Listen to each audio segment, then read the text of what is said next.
Laissez-moi vous dire quelque chose de très important. Je suis acrophobe, alors c'est un véritable cauchemar pour moi. Je ne veux pas être ici du tout. Oh, et le gars de l'autre côté, c'est Charlie, mon petit ami. Mais je ne l'aime pas vraiment comme ça. Donc, vous vous demandez probablement comment j'ai fini ici, à 200 mètres au-dessus du sol et sur le point de faire ce saut terrifiant? Commençons par le début. Bonjour, je suis Luna, une lycéenne de 17 ans, originaire d'une petite ville de Nouvelle-Galles du Sud. En grandissant, je cherchais désespérément à faire plaisir à ma mère célibataire. Le problème, c'est qu'elle était presque toujours fatiguée et irritable. Alors, peu importe ce que je faisais ou disais, ça finissait toujours par être mal. Les mots qui sortaient le plus souvent de sa bouche étaient « Si tu veux que je t'aime, tu dois être gentille ». Je voulais qu'elle m'aime plus que tout au monde, alors je faisais tout ce que je pouvais pour l'apaiser. Cela m'a poussée à vouloir rendre tout le monde heureux et m'a laissée avec une peur insondable d'être détestée par les autres. Si je rendais les autres heureux, alors ils m'aimeraient, non? Alors, quand quelqu'un me demandait de faire ses devoirs ou de le remplacer à l'appel, je le faisais sans hésiter. Et s'il y a une dispute ou une situation embarrassante, peu importe si je suis à blâmer ou non, je m'excuse toujours en premier. À 15 ans, j'ai déménagé seule à Sydney pour le lycée, et c'est là que j'ai rencontré ma colocataire Margot. Elle est tout le contraire de moi, mais cela ne nous a pas empêchés de devenir des meilleures amies. Elle est indépendante, insolente et ne laisse personne lui mettre la pression pour faire ce qu'elle ne veut pas faire. Oh, si j'étais plus comme elle, j'aurais pu éviter beaucoup d'ennuis. Une fois, nous avions un devoir de groupe en biologie et, par hasard, j'ai fait équipe avec ces deux filles populaires. La veille de la date de remise, elles m'ont toutes les deux envoyé un message pour me dire qu'elles étaient malades et m'ont demandé de faire leur partie. C'est beaucoup de travail pour une seule personne, mais je ne voulais pas les contrarier, alors j'ai accepté. Mais ce soir-là, alors que j'étais sur Instagram pendant ma brève pause après des heures d'études, je les ai vues check-in à une fête. Quoi?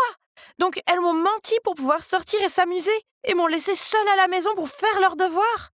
Oh mon Dieu, j'ai juste envie de prendre ce stylo et de le jeter directement sur leur visage de canard. En quoi c'est mignon? Oh! Mais de qui je me moquais, je savais très bien que je ne pourrais jamais leur dire ce que je pensais vraiment d'elles. Alors, j'ai ramassé le stylo et j'ai continué ma charge de travail destinée à 3 personnes, seule. Je suis restée debout toute la nuit et j'ai bu 3 canettes de boissons énergisantes. Mais c'était juste trop de travail pour une seule personne pour le terminer à temps. Notre devoir, ou devrais-je dire mon devoir, s'est vu retirer des points pour cause de retard, ce qui a rendu les filles populaires furieuses. Qu'est-ce que tu as fait? Comment as-tu pu rendre le devoir en retard? Je suis désolée, c'est juste que le faire toute seule était un peu trop pour moi. Oh, s'il te plaît, tu as eu toute la journée pour le terminer. C'est à cause de ta mauvaise gestion du temps. À ce moment-là, Margot est sortie de nulle part et s'est interposée entre nous. Pfff, si vous deux vous souciez tant de vos notes, vous auriez aidé Luna à le terminer, au lieu d'aller à une fête stupide. Et si je vous signalais au professeur pour qu'il raye vos noms de... Margot, ça suffit! Désolée, ne faites pas attention à elle. Puis j'ai rapidement éloigné Margot. S'excuser auprès d'elle était une chose ridicule à faire. Ce n'était pas ta faute. Je sais que ce n'est pas ma faute, mais ça ne sert à rien d'en faire une scène, non? Très bien. Dans ce cas, je vais te laisser seule avec tous les problèmes que tu t'es causés. Je n'en ai plus rien à faire. Oh non, je ne voulais pas mettre Margot en colère. Je me suis excusée auprès d'elle, je lui ai dit qu'elle était ma meilleure amie, puis je lui ai proposé d'aller boire un milkshake pour nous réconcilier. Le jour où mon club de bénévoles vendait de la limonade pour récolter des fonds pour une association caritative pour enfants, je suis soudainement tombée malade. Oh non, j'avais dit à tout le monde à quel point cet événement était important, mais maintenant c'est moi qui serai absente. Quelle honte! J'ai donc envoyé un texto au président que j'étais malade, mais que si le club avait besoin de moi, je pourrais quand même essayer de participer. Ah, je peux enfin dormir. Mais qui l'eût cru? Avant même que je puisse me blottir dans mon lit, il m'a répondu qu'ils avaient vraiment besoin de mon aide et que ce serait génial si je pouvais venir. Oh non, est-ce que je devais vraiment traîner ma personne fiévreuse jusque-là? Je me suis tournée vers Margot pour lui demander conseil, mais elle m'a envoyé bouler. Si tu ne pouvais pas y aller, pourquoi suggérer le contraire? Les gens profiteront toujours de toi si tu les laisses faire. Dis que tu es malade et que tu ne peux pas participer. Elle m'a ensuite raconté que son club de musique se réunissait pour un dîner ce soir, mais qu'elle avait déjà décidé de se faire une séance de relaxation ce soir et qu'elle leur a immédiatement dit qu'elle était occupée ailleurs. Ah, Margot avait raison. Si j'avais fait ce qu'elle m'avait dit dès le départ, je n'aurais pas eu à me creuser la tête pour trouver des excuses pour dire non sans ennuyer personne. J'ai envoyé un message au président du club pour lui dire que j'avais peur de contaminer tout le monde et que je ferais mieux de rester chez moi. Puis je me suis endormie et j'ai retrouvé mes soucis dans mes rêves. Le lendemain, je me sentais mieux, alors après le cours, je suis passée à la salle du club, mais j'ai tout de suite ressenti une ambiance bizarre. Ensuite, lorsque j'ai demandé au président du club combien d'argent nous avions gagné, il m'a complètement ignorée. Oh non, il était clairement toujours en colère contre moi pour l'avoir laissé tomber. J'étais perdue dans mes pensées quand soudain quelqu'un m'a tapé sur l'épaule. « J'ai entendu dire que tu étais malade. Tu te sens mieux maintenant ?» C'était Charlie, un des membres du club. Il m'a dit que le jour où j'étais malade, il a volontairement pris en charge tout mon travail. Alors je l'ai tout de suite invité à un dîner pour le remercier. Il a peut-être mal compris mon geste de bonne volonté, car après cela, il m'a bombardé de textos, d'appels et de mèmes ringards. Puis un jour, alors que nous marchions ensemble, Charlie s'est soudainement arrêté et a pris ma main. « Luna, nous nous connaissons depuis un moment maintenant. Je pense qu'il est temps pour moi d'avouer mes sentiments. Je t'aime bien. Veux-tu sortir avec moi ?» Oh mon... Qu'est-ce qu'il vient de dire? Je suis restée là, abasourdie. Je veux dire, je l'aimais bien en tant qu'ami, mais pas romantiquement. Mais quand j'ai croisé son regard plein d'espoir, ma conscience a commencé à me tourmenter. C'était un type tellement gentil, comment pouvais-je lui dire non? Finalement, j'ai forcé un sourire, puis j'ai hoché la tête en guise d'accord. Mes sentiments pour lui vont se développer avec le temps, n'est-ce pas? Mais malheureusement, la réponse à cette question était non. En fait, depuis que nous avons commencé à sortir ensemble, je l'aimais encore moins qu'avant. Il fait beaucoup de choses qui m'irritent, comme la fois où il a insisté pour qu'on porte des tenues de couple à l'école. Oui, les t-shirts avec des slogans « Il est à moi » et « Elle est à moi » devraient être laissés en 2010. Il m'a fait faire le tour de l'école avec assurance, sans se soucier des rires et des regards dans notre direction. Si seulement le sol pouvait s'ouvrir et m'avaler tout de suite. Ce soir-là, remarquant que j'avais l'air fatiguée, Margot m'a demandé si tout allait bien entre Charlie et moi. Alors, je lui ai tout raconté. Je pensais qu'elle serait furieuse contre moi, mais non, elle a simplement soupiré et m'a dit de dire la vérité et de rompre avec Charlie avant que les choses ne deviennent trop sérieuses. C'est la meilleure solution pour nous deux. Et aussi, j'ai entendu beaucoup de mauvaises choses sur Charlie. Les gens disent qu'il est un peu instable, tu ferais mieux d'en finir avec ça le plus tôt possible. Oui, Margot a raison.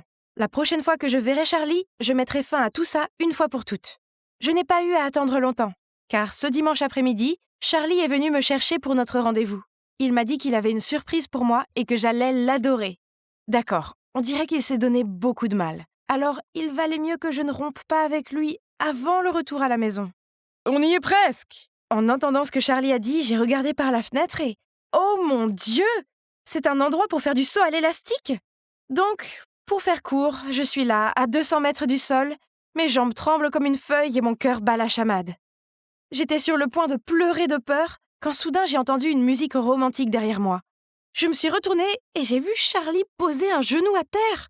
Derrière lui, des employés aux aguets tenaient des roses et des bougies tout en se balançant au rythme de la musique. Qu'est-ce qui se passe? Je sais que nous ne sortons pas ensemble depuis longtemps, mais il est clair que nous sommes faits l'un pour l'autre. Luna, veux-tu m'épouser? Quoi? Je l'ai mal entendu. Je veux dire, je n'ai que 17 ans. Voyant mon regard perplexe, Charlie s'est empressé de dire « Je sais que nous sommes encore au lycée, mais nous pouvons attendre jusqu'à la remise des diplômes, puis nous aurons le plus beau des mariages juste après. » C'était de la folie. Je suis restée là, enracinée au sol, ne sachant pas quoi faire, et le fait de voir tout le monde me regarder et attendre me mettait encore plus sous pression. J'essayais de comprendre tout cela lorsque Charlie m'a passé la bague au doigt. Oh mon Dieu, qu'est-ce que je dois faire? Qu'est-ce que je dois faire? Eh bien, comme d'habitude, je n'ai rien fait. Ma stupide main est restée figée sur place et à la fin, ça s'est passé comme ça. Non, je ne pouvais pas laisser ça arriver. Charlie, en fait, je n'ai pas de sentiments pour toi. J'allais te le dire aujourd'hui, mais je ne m'attendais pas à ce que les choses finissent comme ça. Tu te moques de moi, n'est-ce pas? Si tu ne m'aimais pas, tu ne m'aurais pas laissé te mettre la bague. Donc, j'ai tout expliqué à Charlie. Son visage s'est assombri de déception. Je me suis sentie si coupable. J'aurais dû être franche avec lui dès le début et rien de tout cela ne serait arrivé. Nous pouvons toujours être amis, n'est-ce pas? J'ai demandé. Mais Charlie a répondu sans même me regarder. Si tu ne m'aimes pas, alors pourquoi me donner de l'espoir? Pourquoi ce ton sans émotion? C'était comme s'il s'était transformé en une personne complètement différente. Effrayée, je me suis tue, n'osant pas lâcher le moindre mot. Je serais bientôt à la maison et loin de cette atmosphère étouffante. Mais alors que Charlie conduisait, j'ai remarqué que les environs devenaient de plus en plus étranges. Ce n'est certainement pas le chemin du dortoir. Finalement, la voiture s'est arrêtée sur un site de construction abandonné. Luna, sors de la voiture. Sentant son ton irritable, j'ai fait ce qu'il a dit. Tu peux rester ici jusqu'à ce que tu comprennes qu'on est fait l'un pour l'autre. Ensuite, appelle-moi. J'ai regardé avec horreur comment il est parti et m'a laissée là. J'étais toute seule au milieu de nulle part. Paniquée, j'ai appelé Margot à l'aide. Mais dès qu'elle a décroché, mon téléphone n'avait plus de courant. J'ai exploré la zone, mais elle était complètement déserte. Serais-je coincée ici pour toujours sans que personne ne le sache? Il se faisait tard, je n'avais presque rien mangé ni bu toute la journée, et je me sentais désespérée. J'ai éclaté en sanglots, puis tout s'est assombri autour de moi. Je me suis réveillée dans les lumières de l'hôpital.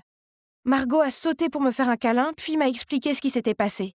Il se trouve que cette nuit-là, après que je l'ai appelée, elle a vérifié ma position sur Snapchat et a vu que j'étais dans un endroit désert. Sentant que quelque chose n'allait pas, Margot et le responsable du dortoir sont partis à ma recherche et m'ont emmenée à l'hôpital. Charlie a été sanctionné et détenu pendant 1 mois pour les problèmes qu'il avait causés.